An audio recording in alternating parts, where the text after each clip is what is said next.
Le Seigneur soit avec vous. Et avec votre esprit. Bonne nouvelle de Jésus-Christ selon saint Marc. Gloire à toi, Seigneur Jésus. En ce temps-là, Jésus quitta le territoire de Tyr. Passant par Sidon, il prit la direction de la mer de Galilée et alla en plein territoire de la Décapole. Alors des gens lui amènent un sourd qui avait aussi de la difficulté à parler. Et il supplie Jésus de poser la main sur lui. Alors Jésus l'emmena à l'écart, loin de la foule, lui mit les doigts dans les oreilles et avec sa salive lui toucha la langue. Puis les yeux levés au ciel, il soupira et lui dit « Ephphatha », c'est-à-dire « ouvre-toi ». Ses oreilles s'ouvrirent, sa langue se délia et il parlait correctement.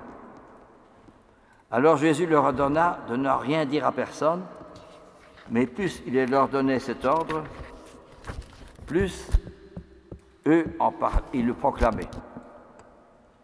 Extrêmement frappé, il disait « Jésus a bien fait toutes choses, il fait entendre les sourds et parler les muets.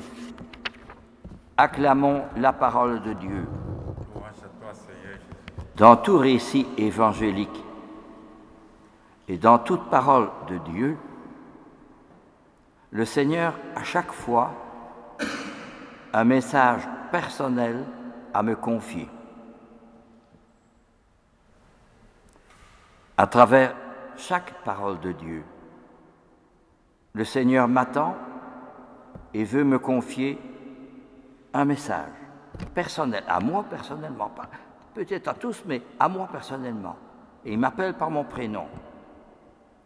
Quel est donc le message que le Seigneur nous adresse à travers cet évangile? On lui amène un sourd muet,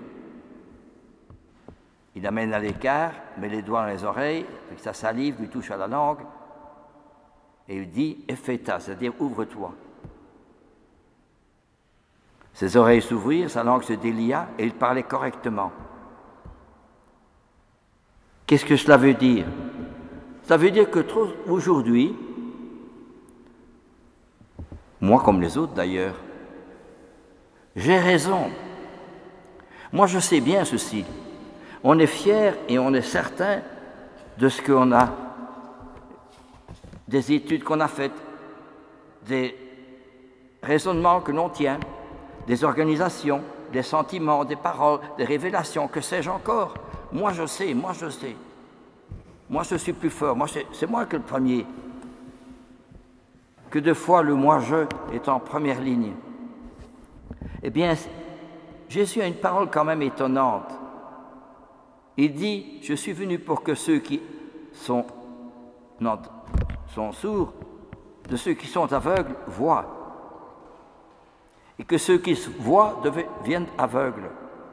C'est une parole assez étonnante. Alors les pharisiens disent, et nous? Mais vous voyez, votre péché demeure. Eh bien, trop souvent, nous autres aussi, je vois, j'ai raison. Mais notre Seigneur n'est pas dans le raisonnement, il n'est pas dans les sentiments. Saint Jean de la Croix dit que dans la vie spirituelle, il y a 3 étapes. La première étape, c'est la voie sensitive, c'est-à-dire à travers les sentiments, aussi les raisonnements. Ah, il s'est passé ceci, il y a eu cela, et je raisonne, etc. Ça, c'est la voie sensitive pour découvrir notre Seigneur. Et deuxième voie, dit Saint Jean de la Croix, c'est la voie purgative, c'est-à-dire je ne sens plus rien, je ne vois plus rien, je ne comprends plus rien, je ne saisis plus rien. C'est la nuit de la foi. Eh bien justement, dit Saint Jean de la Croix, il faut continuer à croire et à prier à ce moment-là. Et pourquoi? Parce que le Seigneur veut trouver une âme complètement libérée d'elle-même, de son orgueil, de ses passions, de son entêtement, de ses idées, de ses raisonnements, de ses sentiments. Il veut la trouver tout à fait vide d'elle-même. Ça, c'est la voie purgative. Et enfin, la troisième voie, c'est la voie unitive, c'est-à-dire que notre Seigneur vient habiter l'âme et le seul Il est le seul à habiter son âme, à habiter mon âme. Alors ce n'est plus mes sentiments et mes idées, mes raisonnements, ce sont ses sentiments, ses idées, ses raisonnements, ses activités. Tout est changé de l'intérieur. Et ça, c'est la voie unitive, c'est-à-dire je suis vraiment uni au Christ. Mais il faut passer par ces étapes-là, la voie sensitive et la voie purgative. Sinon, on s'imagine qu'on a raison, si j'imagine que ceci et ça, et ce n'est pas notre Seigneur. Un jour, une religieuse qui était malade était accompagnée d'une autre religieuse pour aller dans le jardin. Et elle voit dans le jardin la petite poule blanche, et en dessous de ses ailes, il y a tous les poussins. Quelques-uns montrent seulement leur petite tête. Elle les considère attentivement. Et à un moment donné, la sœur qui l'accompagne lui dit « Il faut rentrer, il est l'heure. » Et la sœur s'aperçoit qu'elle avait les yeux pleins de larmes. Elle se dit, elle est triste peut-être parce qu'elle sait bien que c'est fini, c'est foutu. D'ici quelques mois, elle va mourir, elle a la tuberculose. Tous ses rêves de sauver les âmes, faire du bien, c'est fini, c'est foutu. Alors la sœur la rencontre 2-3 heures après. Elle lui dit « Mais vous aviez l'air bien triste, vous aviez des larmes dans les yeux. Vous êtes triste parce que vous sentez peut-être que c'est la fin. » « Oh non, dit-elle, oui, peut-être la fin, mais j'ai pensé à notre Seigneur qui avait dit « Jérusalem, Jérusalem, combien de fois j'ai voulu rassembler tes poussins sous tes ailes, sous ses ailes, et tu n'as pas voulu. » Eh bien, c'est ce qu'a fait notre Seigneur. Il m'a entièrement couvert de ses ailes. Il m'a entièrement caché sous ses ailes. Et j'avais hâte de regagner ma cellule pour y pleurer de joie et de reconnaissance, alors qu'elle allait mourir de tuberculose 2 mois après. C'est formidable. Eh bien, c'est ce que nous dit justement la seconde lecture, ou la première lecture. Le boiteux bondira comme un cerf, se dessilleront les yeux des aveugles, s'ouvriront les oreilles des sourds, la bouche du muet criera de joie, et l'eau jaillira dans le désert. Ça veut dire qu'il était comblé. Il y a un paradoxe, voyez-vous, entre d'une part le corps qui s'en va, et d'autre part cette folie, cette passion, cet enthousiasme, ce dynamisme, ce jaillissement de vie dans son cœur. Il y a un paradoxe, une opposition. Pourquoi? Parce qu'elle est comblée de la grâce du bon Dieu. Elle est enrichie de l'amour du bon Dieu, de la sainteté. Alors elle peut dire en toute vérité, ce n'est plus moi qui vis, c'est le Christ qui vit en moi. Et c'est ce que nous avons oublié. Nous sommes pris par les choses matérielles, par l'événement de ceci, c'est passé cela. Mais nous voyons si peu le fondement.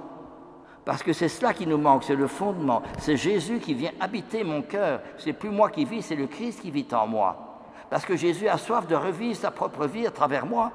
Pour ça que si je dis que je suis un aveugle, je n'entends pas bien, précisément parce que je suis rempli de péché, c'est encore mon orgueil, mon égoïsme, mes sentiments, mes idées, mes raisonnements, j'ai raison. Alors il faut justement couper cela à la racine, pour justement me laisser connaître la nuit de la foi. Oui, c'est pas facile, c'est dur, mais comme ça, après, je suis rempli du bon Dieu, de sa grâce, de sa lumière. Je ne suis pas venu appeler les justes, dit notre Seigneur. Je suis amené les pécheurs. Or, moi, si je découvre que je suis pécheur, eh bien, je découvre la lumière du bon Dieu. Il faut, Thérèse qui dit cela, il faut reconnaître que je suis pauvre et sans force. C'est le plus difficile, reconnaître que je suis pauvre et sans force. Alors le Seigneur va me combler de sa grâce, de sa lumière. Et c'est ce qui se passe quand vous voyez la vie des saints. Quand le père Damien reste parmi les lépreux, il aurait pu revenir en Belgique, hein. Il n'était pas obligé de rester là-bas, parce que c'est une maladie contagieuse, la lèpre, à l'époque. Eh bien, si le père Damien est resté, c'est précisément parce que l'amour du Christ était dans son cœur et il sentait qu'il fallait donner sa vie. Il n'y a plus de joie à donner sa vie que de garder tout pour soi. dit Jésus. Eh bien, justement, c'est précisément cette présence magnifique de lumière, d'amour, de sainteté qui habitait le cœur du Père Damien, alors que c'est dur de vivre parmi les lépreux. Ça sent mauvais, c'est exigeant. Il ne peut pas dire ça, je vais passer à la télévision, hein, et les autres vont m'entendre. Non, il est tout seul à vivre parmi eux. Même ses confrères qui lui écrivaient lui disaient « Tu n'es qu'un orgueilleux, tu ne penses qu'à toi, tu es un égoïste. » Ça lui faisait mal. Et quand il a voulu se confesser, comme il avait la lèpre déjà, eh bien, l'évêque était sur le bateau, il ne pouvait pas descendre, l'évêque. Et donc le père Damien était en petite embarcation et il a crié ses péchés à Monseigneur pour sa confession. C'est formidable, vous vous imaginez? Eh bien, ça veut dire que le père Damien, eh bien, il était habité par le bon Dieu. Hein. Il revivait, ou plutôt Jésus revivait en lui sa passion, son amour. Et comme disait Thérèse, au cœur même de la passion, au cœur même de l'échec, au cœur même de la solitude, au cœur même de la nuit, il y a déjà la vision béatifique. Il souffre, bien sûr, mais en même temps, il y a la vision béatifique. Et Thérèse dit, je sais ce que c'est par l'expérience que je vis. Eh bien, les saints, la même chose. Et quand le père Kolb également a pris la place d'un autre, ça c'est une folie, hein? C'est une folie. Hitler n'a pas changé la guerre, hein? Il a continué. Personne, ça ne se fait pas. Il n'y avait pas de télévision à l'époque, en 1943. Et cependant, le père Damien a pris la place d'un autre. Pourquoi? Parce que justement, cette vie qu'il y avait en lui est plus forte que la déchéance, vraiment où il allait vivre, terminer sa vie dans l'échec, la solitude, si vous voulez, vraiment ce qu'il y a de plus bas, de plus affreux, de plus vraiment absurde. Eh bien, il l'a partagé. Pourquoi? Parce qu'il était habité par Jésus, qui continue à donner sa vie. Vous comprenez? C'est que c'est Jésus qui continue à donner sa vie à travers eux. Et c'est ça que nous avons oublié. Jésus, si je communie, si je suis à la messe, pourquoi est-ce qu'on met la croix? Jésus meurt parce qu'il a soif de communiquer son amour à chacun et chacune d'entre nous et à moi. Il a soif, non pas dans l'orgueil, la réussite, les activités, les organisations, le nombre de gens que j'accueille. Non. Plus je suis petit, pauvre et humble, plus je suis comblé à l'infini de la miséricorde, de l'amour miséricordieux du cœur de Jésus. Ça, c'est formidable. C'est ce que nous avons oublié. Il y a tellement de gens aujourd'hui, ils ont tout ce qu'il faut pour vivre, tout ce qu'il faut, mais on en a marre de vivre. Combien de gens font de la dépression aujourd'hui? Pourtant, on a tout ce qu'il faut. Pourquoi? Parce qu'on a oublié l'essentiel, le bon Dieu. Le bon Dieu nous donne sa grâce, c'est ce qu'on appelle la grâce sanctifiante. Il nous comble de sa lumière, il nous comble de sa joie, il nous comble de sa sainteté, au cœur même des difficultés, des problèmes, de la solitude. Il nous comble de joie, c'est extraordinaire. Hein? C'est ce que nous avons oublié, et c'est ce que disait la première lecture. Dieu n'a-t-il pas choisi ceux qui sont pauvres, yeux du monde, pour en faire des riches dans la foi, et les héritiers du royaume? Alors aussi, la première lecture, c'est extraordinaire, quand on pense bien, c'est ce qu'eux ont vécu. L'eau jaillira dans le désert, les torrents dans le pays aride, la terre brûlante se changera en lac, la région de la soif en eau jaillissante. Ils le sentent, ils le vivent, hein? Ils en font l'expérience. Voyez-vous, il suffit d'une âme qui s'élève pour élever le monde. C'est en apprenant à être solitaire avec Jésus, tout seul, dans les difficultés, les problèmes, contrariétés, la croix de Jésus, au pied de la croix. Parce que c'est au pied de la croix qu'éclosent les plus belles fleurs. Eh bien, justement, au pied de la croix, je sais que je suis émerveillé. Je sais que je serai touché par le regard de Jésus, et c'est ce mystérieux regard de Jésus du haut de la croix. Et moi, dans mes activités banales, monotones, ordinaires, qui fera des miracles. Et qui suscitera à Jésus une multitude d'autres fleurs. Amen. Alléluia.